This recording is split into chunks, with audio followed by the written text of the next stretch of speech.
To understand just how effective containers can be, you need to appreciate how they're different from virtual machines.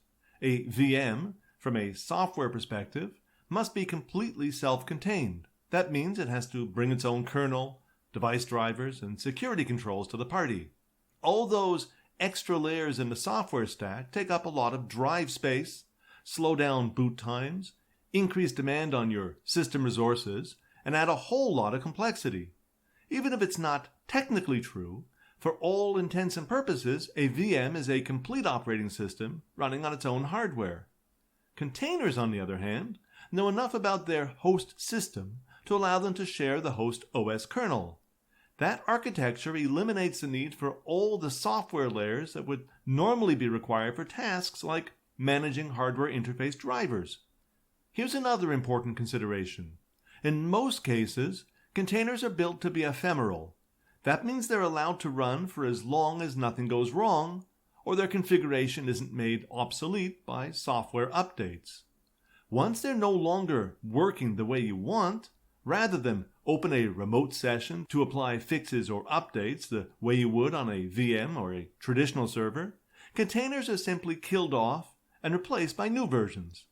I like the analogy I once heard comparing a traditional server to your family pet, who's cared for and pampered so it'll live a long and healthy life. Containers, on the other hand, are closer to cattle. Once they're no longer performing the one task set for them, they're sadly sent off to the slaughterhouse. With that in mind, you can understand how containers are generally most effective when they're provisioned using automated scripts that precisely define their software stack and configuration, rather than launched in their out-of-the-box state and then configured live. With such a setup, a simple edit to your orchestration script can trigger the controlled launch of a new fleet of containers and also oversee the orderly deployment of the old and outdated containers they're replacing. To get a feel for just what kind of performance boost containers can give you, consider how a fresh install of Ubuntu on an AWS instance VM, which is already heavily optimized, will take up about 3 or 4 gigabytes. By contrast, this Ubuntu LXD container I'm just logging into on my own workstation uses only 2.1 gigabyte. But do you want to see the real payoff for using these technologies? I'm going to shut down and restart the container, and then using the up arrow to get my previous command back, log back in. I'm able to jump back into a working command prompt in less time than it would have taken me to actually type the lxc exec command. The whole process probably took just a couple of seconds. But it gets better. If you're building images for, say, an Internet of Things device, even 1.4 gigabytes can be a bit too much. And in any case, many of those small devices just don't need 99% of the features that'll come by default when you create an all-purpose Ubuntu installation. Want to see what efficient really means? With this single command, I'm going to create a brand new container running Alpine Linux. You want small? I'll give you small. If you blinked, you just missed the installation. Now let's open up a shell inside our new container and take a quick look around. The root directory contents look pretty much like any other Linux system. But check out how much space Alpine takes up. 6 megabytes, not gigabytes, megabytes. To be honest, LXD isn't a technology you'll see used in enterprise deployments all that much. I chose to show it to you for 2 reasons. One, because it's quite popular in its own way, and it's also what I use for virtualization on my own workstations. And because there's a strong argument to be made that the entire Docker Kubernetes universe was built on the shoulders of the pioneering work of the LXC project. Let me tell you a story to explain what I mean. Way back in the summer of 2014, I drove my family down from Toronto to Niagara Falls for the afternoon. Call me crazy, but I really wasn't interested in accompanying them all the way to the site. Hey, we've got running water at home too. So I sat in the parked car and waited for the wife and kids to return.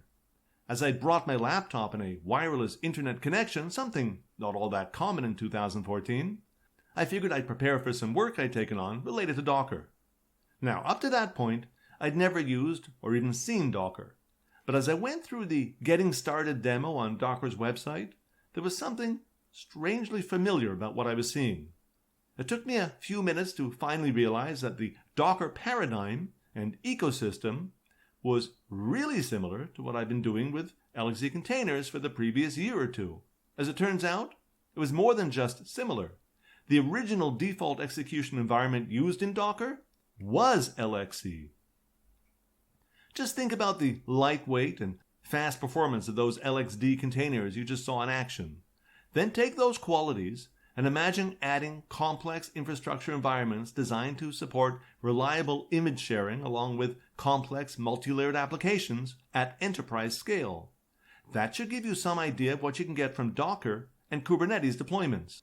So Docker and Kubernetes tools are ideal for modern microservices deployments. And I would suggest they're really not that difficult to use.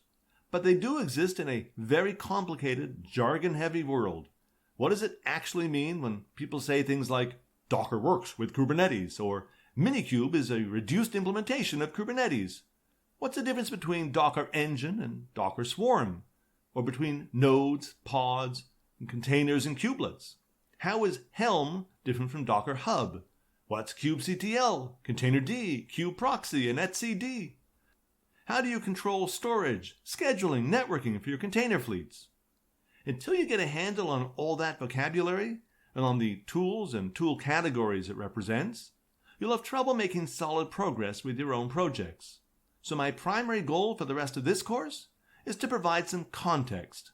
I will add some high-level demos running simple container workloads later on, but the real takeaway should be clarity. If you're more comfortable making strategic infrastructure choices about your application stack when we're done, then I'll be more than satisfied. Ready to get started? I'm with you.